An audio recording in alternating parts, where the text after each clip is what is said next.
नमस्कार। इस विशेष साक्षात्कार में आपका स्वागत है। मैं हूं अशोक श्रीवास्तव।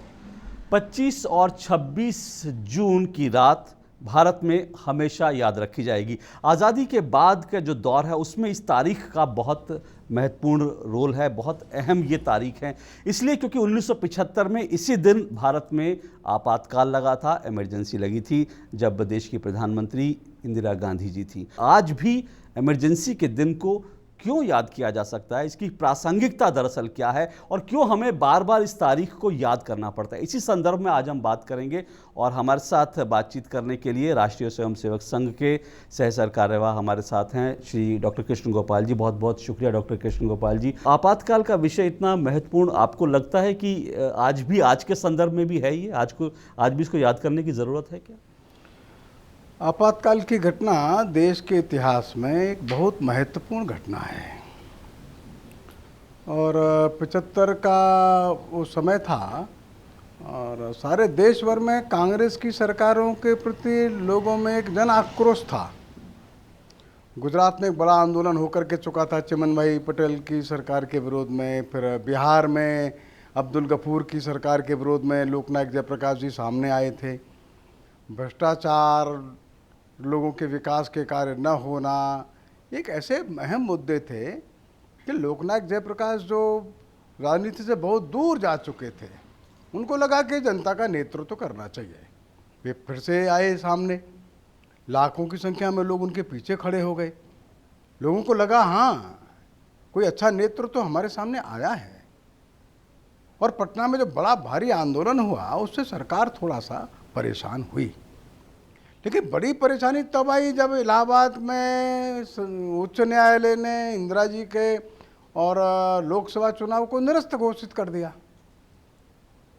उसमें ऐसे और कारण निकले जो कि असंवैधानिक थे। इंदिरा जी ने अपने चुनाव जीतने के लिए ऐसे कुछ असंवैधानिक साधनों का उपयोग किया था, उनका चुनाव निरस्त घोषित हो गया। तो सारे कांग्रेस में घबराहट हुई और उन्हें अप्रत्याशित रूप से देश में आपातकाल घोषित किया। इसकी कोई आवश्यकता नहीं थी, उनको दोबारा चुनाव में जाना चाहिए था। अगर उनको अनुमति मिलती तो वे सर्वोच्च न्यायालय में जाती। वो न करके असंवैधानिक रूप से देश में आपातकाल की घोषणा की। अप्रत्याशित था, लोगों को प्रारंभ में समझ में नहीं आया क्या हुआ है। लेकिन दूसरे विरोधी दल जो थे उनके नेताओं को जेल में डालना, लोकतांत्रिक संस्थाओं को प्रतिबंधित करना, समाचार पत्रों पर भी भिन्न भिन्न प्रकार का अंकुश लगाना, इसकी किसी को और अपेक्षा नहीं थी।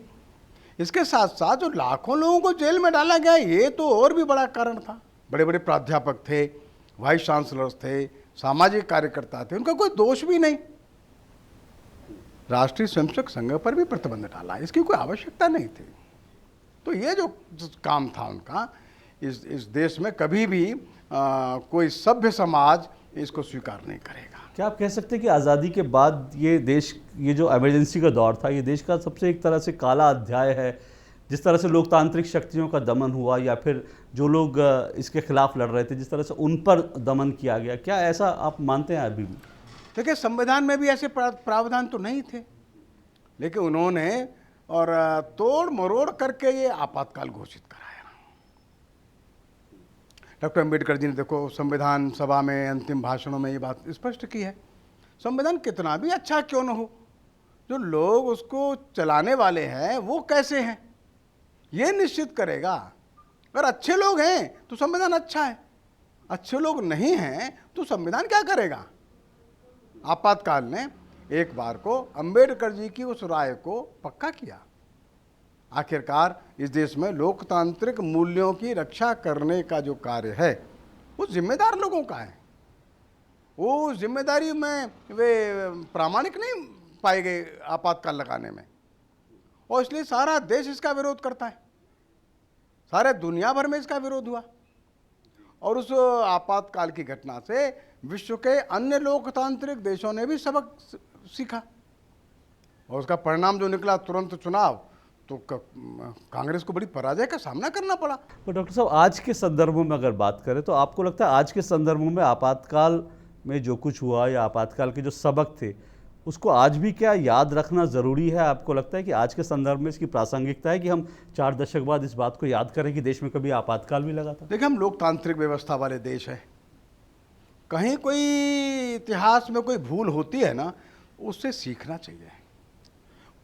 इतिहास में होने वाली भूल को ध्यान में भी रखना चाहिए, जिससे आने वाली पीढ़ियां जो हैं वो ऐसी गलती को दोबारा दोहराए नहीं। और सत्ता में कोई भी क्यों न रहे, फिर से ऐसी हिम्मत न करे। लोकतांत्रिक मूल्यों की सुरक्षा करना ये अंततोगत्वा केवल राजनीतिक दलों का ही दायित्व नहीं है, ये सारे समाज के वो दायित्व है। समाज में और भी लोकतांत्रिक संस्थाएं जो हैं, पत्र है, पत्रिकाएं हैं, लेखक है, संपादक है, कलाकार हैं, इनकी भी तो जिम्मेदारी है। इन लोकतांत्रिक मूल्यों की रक्षा करने के लिए वे खड़े हों, और जो लोकतांत्रिक व्यवस्थाओं को नष्ट करने का प्रयत्न करते हैं उनको ठीक प्रकार से रास्ते पर लाने की कोशिश वे करें। ये केवल राजनीतिक दलों की जिम्मेदारी नहीं है। जब आप कहते हैं समाज को याद करके सचेत करना चाहिए, तो आपको क्या लगता है कि जो सबक जो थे, जो आपातकाल से हमने सीखे, आपको लगता है वो सही मायने में, क्योंकि नई पीढ़ी, शायद आज की नई पीढ़ी, वो जो लोग 20 साल की उम्र में, 21 साल की उम्र में, वो लोग शायद उनको पता भी नहीं आपातकाल का वो दौर क्या था, तो आपको लगता है वो सबक सही से हम पहुंचा पा रहे हैं नई पीढ़ी तक? हाँ, ये पहुंचाने की जिम्मेदारी तो हम सभी की है। ये बात सच है कि उस बात को 40 वर्ष लगभग हो गया। मैं उन दोनों MSc का विद्यार्थी था और मुझको जेल भेजा, हमारे साथियों को जेल भेजा। हमारा क्या अपराध था? हम जेल में गए तो हमने देखा कि 80 वर्ष के लोग भी जेल में बैठे हैं। मेरे साथ जेल में 12 साल के बच्चे भी थे। वे क्या कहीं अव्यवस्था फैला रहे थे? उनको आरोप लगाया गया कि वो टेलीफोन के तार काट रहे थे, उनको आरोप लगा कि रेल को उड़ा रहे थे। ये तो गलत बात है। 12 साल के बच्चे। आगरा में कलाकुंज स्टूडियो वाले सत्यनारायण गोयल, उनका बेटा संजय, मुश्किल से 12 वर्ष की उम्र थी उसकी, वो जेल में ला करके बंद कर दिया गया था। ऐसे और भी बच्चे देश भर में बंद किए गए। आप पर क्या आरोप लगाया गया था उसमें? मेरे को तो मालूम भी नहीं जी। आपको मालूम नहीं? हाँ, मेरे को चार्जशीट भी नहीं मिले कभी। हम MSc में पढ़ने वाले, हमारे साथ लॉ में पढ़ने वाले विद्यार्थियों को, और हम तो एक स्थान पर संघ से प्रतिबंध हटाने के लिए मांग कर रहे थे। भाई, राष्ट्रीय स्वयंसेवक संघ पर प्रतिबंध आपने क्यों डाला है? बस हमको जेल भेजा। आरोप लगाया गया तो हम तो कहीं टेलीफोन का तार काट रहे थे। मेरे साथ जेल में एक 85 वर्ष के सज्जन थे, उनको आरोप लगा के वो टेलीफोन के खंभे पर चढ़ करके तार काट रहे थे। संभव है क्या? 85 वर्ष के बूढ़े लोग वहाँ जाएंगे क्या ऊपर खंभे पर? जनता को भी ध्यान में आया ये झूठ है, ये ठीक नहीं है, ये अत्याचार है। लेकिन कोई भी आरोप तो सिद्ध नहीं हुआ। ये भी कितना बड़ा एक चुनौती का काम है। देखिए कि लाखों लोग बिना किसी आरोप के झूठे जेल में बंद किए जाए, उनका एक एक 1.5 वर्ष उनका बर्बाद हुआ। कौन जिम्मेदार है इसके लिए? एक लोकतांत्रिक व्यवस्था वाले देश में सरकार जेल में डालती है, उत्तर भी नहीं देती, तो कैसे लोकतांत्रिक संस्थाएं जीवित रहेंगी? सैकड़ों लोग तो बेचारे टूट गए। ये बात सच बात है। समाज में संघ के स्वयंसेवक एक भी नहीं टूटा, लेकिन सैकड़ों समाचार पत्रों ने लेख लिखना बंद कर दिया। भाई, हम नहीं लिख पाएंगे, क्योंकि वे जेल जाने को तैयार नहीं थे। बहुतों ने लिखा और जेल गए। हमेशा समाज में इतनी शक्ति नहीं रहती है कि लोकतांत्रिक व्यवस्थाओं की रक्षा के लिए सब कुछ बलिदान करने को तैयार हो जाएं। देखिए, ये बात भी सच है, कुछ लोग तो हमेशा खड़े होते हैं, वे हुए। और अंततोगत्वा इंदिरा जी ने आपातकाल हटाने की भी घोषणा की और संघ से प्रतिबंध भी हटाने के लिए कहा ना, तो लगाया क्यों था? ये बड़ा प्रश्न है। आपने कितना वक्त जेल में बिताया और आप उस वक्त आपके अनुभव कैसे रहे? मैं कुछ महीने के लिए जेल में रहा था। मैं आगरा जेल में था। आगरा जेल में 400 से भी अधिक हमारे स्वयंसेवक जेल में मौजूद थे, लेकिन सब प्रसन्न थे। हमारे लिए तो एक नया अनुभव था, इतने लंबे समय जेल में रहना सामूहिक रूप से। कुछ लोग कहते थे कि स्वयंसेवकों ने जेल के अंदर भी कबड्डी और शाखा लगानी चाहिए। हमारा तो प्रशिक्षण का कार्य जो बाहर चलता वो जेल में भी चलता था। वो जेल में जाने के बाद और क्या करेंगे भाई, और कहाँ भेजेंगे? इसलिए अपने राष्ट्रीय स्वयंसेवक संघ के कार्यकर्ता जेल में होने के बाद भी, जेल के और भी हमारे कैदी लोग थे वहाँ, उनके साथ बहुत अच्छे से प्रेम से व्यवहार करते थे। उनको भी हम पढ़ाते थे, उनको भी कुछ बातें सिखाते थे, गीता का अभ्यास कराते थे, अच्छी कविताएं भी सिखाते थे। आज योग का अभ्यास चल रहा है, कल हम लोगों ने किया, हमने जेल के कैदियों को उन्होंने सिखाया। लेकिन जेल में जाने के बाद भी हमारे संघ के स्वयंसेवक न डरे, न हिले, न भयभीत हुए। लेकिन कुछ लोगों पर तो बहुत अत्याचार किए गए। इस तरह की खबर आई थी कि उनको शारीरिक रूप से बहुत उनको पीड़ा दी गई ताकि वो टूट जाएं। बहुत मारा, ये बस सच बात है, बहुत मारा। हमको तो इतना नहीं मारा, हमको तो छोटा मोटा ही गाली गलौज करके जेल भेज दिया था। लेकिन हमारे और भी साथी थे, बहुत उनके साथ मारपीट हुआ और अमान्य भी हुआ, जो नहीं होना चाहिए। ये जो संघर्ष देखते हैं, जो संघ ने उस वक्त संघर्ष किया, संघ की भूमिका की अगर बात करें, क्योंकि कुछ लोग ऐसा आज की तारीख में कहते हैं कि भाई संघ क्योंकि आज़ादी के आंदोलन में इसका रोल नहीं था, तो इसीलिए ये एक ऐसा मूवमेंट था आज़ादी के बाद जिसमें संघ का सबसे बड़ा रोल था, इसलिए बार बार संघ इसको याद करता है आपातकाल के दौरान। नहीं, मैं इस बात से सहमत नहीं हूँ। आज़ादी के समय हजारों स्वयंसेवकों ने आज़ादी के आंदोलन में भाग लिया है। स्वयं संघ के संस्थापक भी जेल में गए हैं, सत्याग्रह करके जेल में गए हैं, वे 2-2 बार जेल में गए हैं। राष्ट्रीय स्वयंसेवक संघ के स्वयंसेवक के नाते से, नागरिक के नाते से जेल में गए थे। आपातकाल के समय भी एक राष्ट्रीय चुनौती सामने आई और संघ के स्वयंसेवकों ने इस चुनौती को स्वीकार किया। जिस समय समाज भयभीत था, समाज डरा हुआ था, स्वयंसेवकों ने समाज के डर को निकाल करके हिम्मत के साथ नेतृत्व किया। वे जेल में गए और जेल में जाकर समाज के मनोबल को वहां बनाए रखा और सैकड़ों हजारों स्वयंसेवक, लाखों स्वयंसेवक ऐसे थे, जेल के बाहर रखा उनको। हम लोगों ने समाज के मनोबल को बाहर बना करके रखा उन्होंने। जो जेल में लोग चले गए उनके परिवारों की देखभाल करने के लिए भी रखा। भले ही स्वयंसेवक नहीं थे, समाजवादी पार्टी के लोग थे, चौधरी चरण सिंह जी की पार्टी के लोग थे, उनके भी लोगों के साथ अच्छा सामंजस्य बनाकर लोकतांत्रिक व्यवस्था को फिर से पुनर्स्थापित करने में संघ के स्वयंसेवकों की बड़ी भूमिका थी। अभी आपने जैसे कहा कि भाई आपातकाल के सबक इसलिए याद रखने ज़रूरी है ताकि इस तरह की चीज़ों की पुनरावृत्ति ना हो। अभी अडवाणी जी ने हाल ही में एक बयान दिया, उन्होंने इस तरह का कहा इंटरव्यू में, उन्होंने कहा कि भाई अभी भी लोकतांत्रिक शक्तियाँ उस तरह से मजबूत नहीं हैं कि इस तरह की चीज़ों की पुनरावृत्ति को रोक पाएँ। हालांकि बाद में संघ की तरफ से बयान आया, मनमोहन वैद्य जी ने का बयान आया, उन्होंने कहा कि हमको नहीं लगता कि आज के संदर्भों में आपातकाल को लगाया जा सकता है। तो ये लेके विवाद भी काफ़ी हुआ, आप इसको कैसे देखते हैं? नहीं, उनका जो कहने का जो भाव है वो यही है कि देश में सदैव हमेशा लोकतांत्रिक व्यवस्थाएं मजबूत रहें, लोकतांत्रिक संस्थाएं जो है ना वो स्वावलंबी रहें, वो मजबूत रहें। वो स्वयं अगर ऐसी कोई परिस्थिति आती है, सरकार किसी की भी रहे, वो स्वयं विरोध करने के लिए खड़े हों, ऐसी परिस्थिति को आने न दें। उनको थोड़ा सा मन में संदेह होता है, क्या इस देश में लोकतांत्रिक व्यवस्थाएं और मजबूत होती जा रही हैं क्या? वो आवश्यक है। ये कोई तात्कालिक कोई एक विषय नहीं है।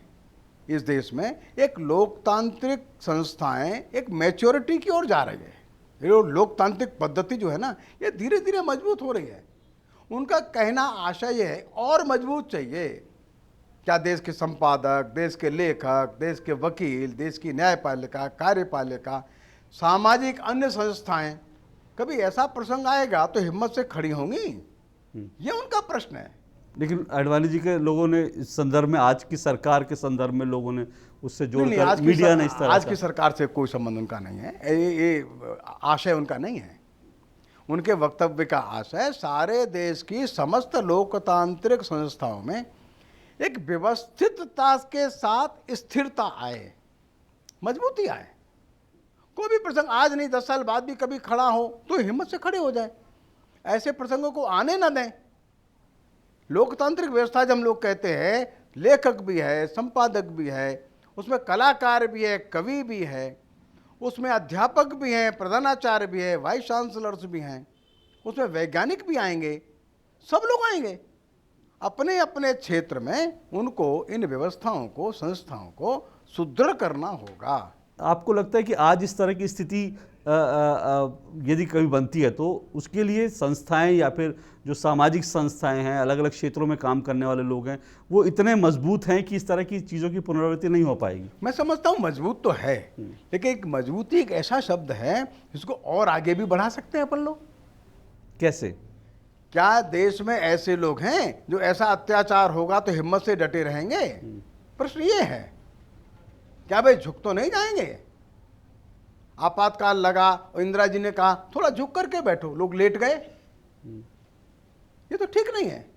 इंदिरा जी ने कहा थोड़ा सा धीरे धीरे चलो, लोग क्रॉलिंग करने लगे, कोहनी के बल घुटने के बल चलने लगे। ये तो ठीक नहीं है। हमारा मानना ऐसा है कि सभी संस्थाएं, सामाजिक, सांस्कृतिक, आर्थिक, केवल राजनीतिक प्रश्न नहीं है। देखिए, ये समाज जीवन की प्रत्येक संस्था, वो शैक्षणिक क्षेत्र में है, वो कला के क्षेत्र में है, वो सांस्कृतिक क्षेत्र में है, सब मिलकर के लोकतांत्रिक व्यवस्थाओं को मजबूत करते हैं। केवल एक राजनीतिक सत्ता ही नहीं, राजनीतिक सत्ता प्रत्यक्ष में दिखती है, लेकिन राजनीतिक दल, राजनीतिक नेताओं को भी वही भाषा बोलनी चाहिए जिसको सारा समाज मिल करके बोलता है।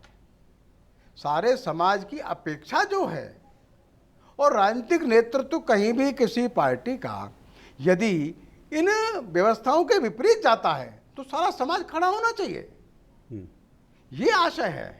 तो आज के संदर्भ में मीडिया की भूमिका को आप मानते हैं कि इस तरह की अगर कोई देश पर आपत्ति आती है तो मीडिया उसके लिए तैयार है, और मीडिया इतना पावरफुल आज हो चुका है? लेकिन आज के संदर्भ में हम दूसरी तरफ देखते हैं तो अडवाणी जी का ही प्रसंग अगर लें तो उनकी बात को जिस तरह से मीडिया ने प्रचारित किया, उसको लेके एक ऐसा भाव गया कि भाई वो वर्तमान राजनीतिक परिप्रेक्ष्य में लेकर बात कर रहे हैं और संघ उनसे सहमत नहीं है। तो आज मीडिया को कुल मिलाकर कैसे आप आंकेंगे?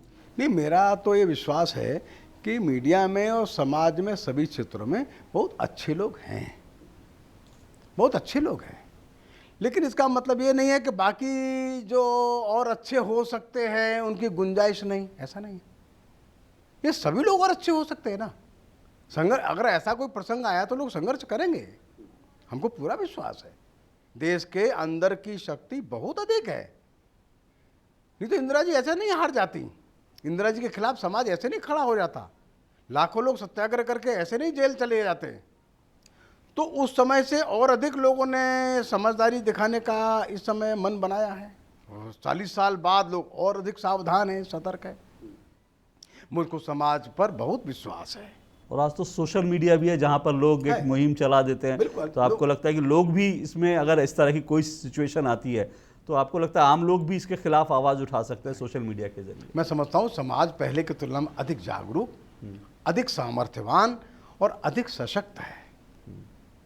सोशल मीडिया है, नौजवान बच्चे सब जानते हैं ना, तुरंत विरोध व्यक्त करते हैं, और विरोध व्यक्त करने के लिए उनके हाथ में साधन है। अपने 10, 50, 100 मित्रों को बताता है ये गलत हो रहा है, बताता है ये ठीक हो रहा है, ये ऐसे ठीक हो सकता है, इसके लिए थोड़ा सा लोगों को आह्वान भी करता है। तो 75 जैसी स्थिति नहीं है, दोबारा से वैसा और प्रसंग आने के लिए शासन के लोगों को बहुत बार सोचना पड़ेगा, संभव नहीं लगता हमको। लेकिन अगर राजनीतिक, आपने सामाजिक की हमने बात की, लोगों की बात करी, सामाजिक क्षेत्र की, अगर राजनीतिक इस वक्त व्यवस्था पर नज़र डालें तो वहाँ अभी भी एक लगता है कि संख्या बल जो है वो सब कुछ डोमिनेट कर रहा है। जैसे अगर मैं उदाहरण के लिए संसद की अगर बात करूं, लोकसभा में हमको एक तस्वीर दिखाई देती है, क्योंकि वहाँ पर एनडीए का अपना संख्या बल है, वो जैसे चाहते हैं अपनी बात रखते हैं, आगे बढ़ाते हैं। राज्यसभा में हम देखते हैं विपक्ष और कांग्रेस डोमिनेट कर रहे हैं, वहाँ पर सरकार की हर चीज़। तो लगता है राजनीतिक दृष्टि से आज भी संख्या बल जो है डोमिनेट कर रहा है। तो क्या ये व्यवस्था आपको लगता है कि ये ठीक है? नहीं, डोमिनेट करना ये शब्द ठीक नहीं है। लोकतांत्रिक व्यवस्थाओं में संख्या का महत्व तो है। जिनकी संख्या अधिक रहेगी वे लोग अपने हिसाब से काम करना चाहेंगे ना। लेकिन डोमिनेट करने का क्या मतलब है लोकतंत्र में? लोकतंत्र में अल्पमत भी है तो वो उनको जो उचित लगेगा उसका समर्थन करेंगे, उचित नहीं लगेगा तो उसका विरोध करेंगे भी, इसकी छूट उनको है। तो डोमिनेट करने का मतलब ये नहीं है उनकी आवाज़ बंद कर दी जाएगी, ऐसा नहीं है। तो लोकतांत्रिक व्यवस्था में सभी को अपना अपना मत व्यक्त करने का अधिकार है, लोग करते हैं। लेकिन संख्या बल के अनुसार से ही तो लोग सत्ता चलाएंगे, शासन कैसे करेंगे? संख्या बल तो आवश्यक है उसके लिए। संख्या बल पे लोग कहते हैं कि संख्या बल के आधार पर इंदिरा जी ने इस तरह का कदम उठा लिया था। इंदिरा जी ने संख्या बल के आधार पर नहीं उठाया, अलोकतांत्रिक व्यवस्था के आधार पर उठाया। वो तो चुनाव हार गई थी ना, नैतिक जिम्मेदारी उनकी ये थी कि वे त्यागपत्र देती। इलाहाबाद उच्च न्यायालय ने जब उनका चुनाव निरस्त घोषित कर दिया और कहा कि नहीं, आपने जिन साधनों से चुनाव जीता है वे साधन असंवैधानिक थे, आपने मर्यादाओं का उल्लंघन किया है, आपका चुनाव निरस्त किया जाता है। उनको दोबारा चुनाव में आना था, या उनके ऊपर प्रतिबंध लगाया था चुनाव के लड़ने के लिए, तो उस प्रतिबंध का सामना करना था। वो नहीं किया उन्होंने अलोकतांत्रिक पद्धति अपनाकर संविधान में संशोधन शुरू करने प्रारंभ किए। ये ठीक नहीं था। डॉक्टर साहब, मैं थोड़ा सा यहाँ पर आगे विषय से आगे भी बढ़ना चाहता हूँ। संघ से जुड़े अन्य विषयों पर भी मैं आपसे ज़रूर आपके विचार जानना चाहूँगा। एक बात ये आती है, क्योंकि आप एक तरह से समन्वय का काम देखते हैं राजनीतिक क्षेत्र में। एक साल अभी सरकार को हुआ, जो एनडीए की सरकार आई, कुल मिलाकर इस एक साल के सरकार के कामकाज को कैसे आप आंकते हैं? मैं समझता हूँ कि अभी पूरे आकलन के लिए समय अभी थोड़ा कम है, लेकिन जैसा जनता ने अपना मत व्यक्त किया है बहुमत दे करके, तो उस पर उन्होंने अच्छे ढंग से काम किया है। और जनता में एक बार को एक नया विश्वास भी गया है कि प्रामाणिकता के साथ, सत्यनिष्ठा के साथ कुछ लोग शासन चलाने के लिए सामने आ सकते हैं। जो सारे समाज में एक लंबे समय से ऐसा लगता था कि राजनीति में प्रामाणिकता का कोई महत्व ही नहीं बचा है क्या, जो राजनीतिक दलों में काम करने वाले लोगों के प्रति लोगों का देखने का दृष्टिकोण जो बदल गया था, वो फिर से बदल रहा है ना। लेकिन देश बहुत बड़ा है, जो योजनाएं बनेंगी उनका कैसे बदल रहा है जब आप कहते हैं तो? नहीं, देश बहुत बड़ा है, देश बहुत बड़ा है, और जो योजनाएं बनेंगी, जो उन्होंने कार्यशैली प्रारंभ की है, जिस पद्धति से वे काम कर रहे हैं, परिणाम आने में थोड़ा समय तो लग सकता है, लेकिन उसके चिन्ह तो दिख रहे हैं। लोगों का विश्वास जगा है, लोग हिम्मत से खड़े हो रहे हैं, लोगों को लगता है कि हाँ परिवर्तन आएगा। भ्रष्टाचार के मुद्दे पर आपको लगता है सरकार, मैं समझता हूँ कोई ऐसा कारण नहीं है कि अविश्वास हो। पुरानी सरकारों में जिस तरह से भ्रष्टाचार के केस आते थे, हर साल 4-5 कांड अच्छे खुल जाते थे, ऐसा तो कोई नहीं दिखता ना। और मैं समझता हूँ कि इस सरकार में और सब प्रामाणिकता के साथ काम कर रहे हैं। किसी को उंगली उठाने तक का भी मौका किसी को नहीं मिल रहा है। लोग उंगलियां तब उठाते हैं डॉक्टर साहब जब लोग कहते हैं कि भाई मोदी सरकार जो है विकास के रास्ते पे जाना चाहती है, लेकिन संघ जो है वो कुछ अपने एजेंडे लाना चाहता है। कि बार बार बयान आ जाता है, कभी गांधी जी की हत्या को लेकर बयान उठता है, कभी कोई और घर वापसी जैसे मुद्दों पर बयान उठता है। तो कुछ लोग कहते हैं कि भाई संघ और उसके अनुषांगिक संगठन जो है वो सरकार को काम नहीं करने दे रहे। नहीं, हमारा ऐसा कोई विरोध नहीं है, वो सरकार अच्छे से काम कर रही है, और ऐसा कोई संघ का अलग से कोई एजेंडा ऐसा कुछ नहीं है। सरकार बहुत अच्छे से काम कर रही है, सरकार के अच्छे इश्यूज हैं, और अच्छे से उन्होंने सारे देश में एक विश्वास बना करके और पहल की है। पहली बार लग रहा है नौजवानों में उत्साह है, उद्योगपतियों में उत्साह है, सब में उत्साह है। पर गांधी हत्या को लेकर नाथूराम गोडसे को लेकर कुछ बयान आया था, वो है कि भाई संघ के ऊपर फिर उंगलियां लोग उठाते हैं। लोग वो तो सन 48 से उठा रहे हैं, आपको मालूम है। संघ को नष्ट करने की कोशिश जो की है ना, ये तो आप देख रहे हैं ना। गांधी हत्या में लगभग 77,000 लोग जेल में बंद थे 302 के आरोप में, लेकिन जो न्यायालय ने निर्णय दिया, जस्टिस आत्मा चरण जी थे उसमें, तो संघ का तो दूर दूर तक कोई हाथ नहीं, उन्होंने साफ साफ कहा। बाद में 3 जजेस की और बेंच बनी, उस 3 जजेस की बेंच ने भी निर्णय ये दिया, राष्ट्रीय स्वयंसेवक संघ का गांधी हत्या में दूर दूर तक कोई हाथ नहीं है। फिर भी कांग्रेस संतुष्ट नहीं हुई। 16 साल बाद, मैं समझता हूँ 1966 में शायद, फिर कपूर कमीशन बनाया, फिर खोज के निकालो संघ का कुछ हाथ हो सकता है क्या। कपूर कमीशन ने कहा नहीं भाई, सारी बातें हमने खोजी है, देखी है, राष्ट्रीय स्वयंसेवक संघ का कोई हाथ गांधी हत्या में नहीं है। स्वयं द्वारिका प्रसाद मिश्र तो स्वयं कांग्रेस के ही थे, उन्होंने भी पुस्तक लिखी, उन्होंने भी कहा राष्ट्रीय स्वयंसेवक संघ का हाथ तो इसमें नहीं है। जो गृह मंत्रालय के सचिव थे बनर्जी साहब, उन्होंने भी अपनी सैकड़ों गवाहियों में कहा राष्ट्रीय स्वयंसेवक संघ का हाथ नहीं है। वल्लभ भाई पटेल ने स्वयं जवाहरलाल जी को कहा है, मैंने सारी छानबीन की है, राष्ट्रीय स्वयंसेवक संघ का हाथ गांधी हत्या में दूर दूर तक नहीं है। इतने प्रमाण होने के बाद भी बार बार वही आरोप लगाना, ये तो असंवैधानिक है। तो आज भी क्यों राहुल गांधी, दिग्विजय सिंह, आज भी सीताराम केसरी जी ने आरोप लगाया था उनको कोर्ट ने बुलाया, क्या बात है, वो जवाब दे नहीं सके। बाद में दिग्विजय जी ने भी आरोप लगाया, उनको कोर्ट ने बुलाया तो बात बदल गए, नहीं नहीं नहीं ऐसा हमारा कहना नहीं है। अब सीधा आरोप नहीं लगाते, अब हिम्मत नहीं पड़ती। डॉक्टर साहब, संघ की अगर बात करें तो इस वक्त हमने इस साल देखा कि जब डॉक्टर अंबेडकर की जयंती थी तो संघ ने काफ़ी बड़े पैमाने पर उसको एक तरह से पूरे देश भर में मनाया। कुछ लोग ये कहते हैं कि अब एनडीए की सरकार है और संघ भी इस वक्त जो है सामाजिक क्षेत्रों में, अलग अलग क्षेत्रों में जो है अपना फैलाव करने के लिए, आगे बढ़ने के लिए इस तरह की चीज़ कर रहा है। कैसे देखेंगे आप इस बात? तो राष्ट्रीय स्वयंसेवक संघ का पहले दिन से मत है कि जातिगत भेदभाव नहीं मानना चाहिए। हमारा विश्वास ही नहीं है कोई जाति ऊंची हो कोई जाति नीची होती है, इसमें हमारा कोई विश्वास नहीं है, गलत है ये बात। सब जातियां समान है।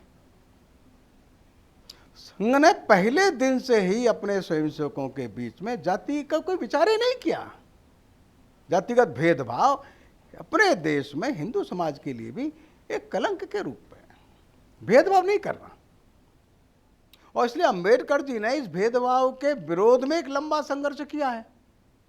एक ऐसे समाज को, जिस समाज को वाणी नहीं थी, उस समाज को एक वाणी दी है, उस समाज का नेतृत्व किया है। जिनको अधिकार नहीं उनको अधिकार दिया है, इसलिए वे सम्माननीय व्यक्ति हैं। वे नहीं, पर लोग कह रहे हैं अंबेडकर जी अचानक प्रिय हो गए संघ नहीं, को। उनका 125वां जन्मदिन था, इसलिए यह वर्ष ऐसा है जिस पर हम चाहते हैं कि अंबेडकर जी को लोग एक समग्रता से जाने तो सही। अंबेडकर जी का संघर्ष जातिगत वैमनस्य, जातिगत द्वेष के विरोध में तो है, लेकिन समाज जीवन में और भी बहुत से मुद्दे उनके हैं, लोग नहीं जानते। वे बड़े आर्थिक जगत के मान्य व्यक्ति थे। उनकी 4 बड़ी डिग्रीज जो है, उपाधियां, वे आर्थिक जगत की है। वो MA, MSc, PhD, DSc, चारों डिग्री विदेश से लेकर के आए थे। चारों आर्थिक जगत की डिग्री है। लोग जानते हैं इस बारे में, लोग नहीं जानते। वे श्रम मंत्री थे, उन्होंने श्रमिक क्षेत्र में बहुत सारे सुझाव दिए, उनको पालन कराया श्रमिकों की स्थिति सुधारने के लिए। लोग जानते हैं, लोग नहीं जानते। आर्यन इन्वेजन थ्योरी के विरोध में वे खड़े हुए। आर्य लोग बाहर से आए थे, यहां आकर के लोगों को उन्होंने दास बनाया। ये जो सिद्धांत अंग्रेजों ने इस देश में फैलाया, उसका उन्होंने विरोध किया। नहीं, मैं इसके खिलाफ हूं। आर्यन इन्वेजन थ्योरी ये गलत है, ये भ्रामक है, ये जानबूझ करके फैलाया गया ये षड्यंत्र है, कॉन्स्पिरेसी है। लोग जानते हैं क्या इसके बारे में? लोग नहीं जानते। विदेश नीति के बारे में उन्होंने बोला। तो मेरा कहना यह है, अंबेडकर जी के 125वें जन्मदिन पर इस वर्ष में लोग अंबेडकर जी को थोड़ा समग्रता से जाने। तो अंबेडकर जी के विचारों को आप बढ़ाएंगे, संघ बढ़ाएगी? क्योंकि लोग संघ पर आरोप लगाते हैं, आखिरी बात में कि लोग संघ पर आरोप लगाते भी, वो तो ब्राह्मणवादी संस्था है, तो अंबेडकर जी के विचारों को कैसे आगे बढ़ाएगी? राष्ट्रीय स्वयंसेवक संघ सारे समाज को लेकर के चलता है, सारे समाज को। कोई समाज में एक छोटा ऑर्गेनाइजेशन खड़ा करना ये हमारा उद्देश्य नहीं है। सारे समाज को, बिल्कुल सबसे दूर जो झोपड़ी में रहता है वो से लेकर के और बड़े से बड़े महल में रहने वाला व्यक्ति, सब समाज के ही अंग है। ये संघ का पहला सिद्धांत है। इसलिए हम लोग कोई गरीब वर्ग को आज लेकर के चल, ऐसा नहीं है। सारे समाज में कोई भी जाति का, कोई भी भाषा का, कोई भी आर्थिक स्तर का व्यक्ति वो समाज का सम्मानित व्यक्ति है। राष्ट्रीय स्वयंसेवक संघ का मन यही है, ये उसकी धारणा है। बहुत बहुत शुक्रिया डॉक्टर कृष्ण गोपाल जी, हमसे बात करना। नमस्कार। धन्यवाद।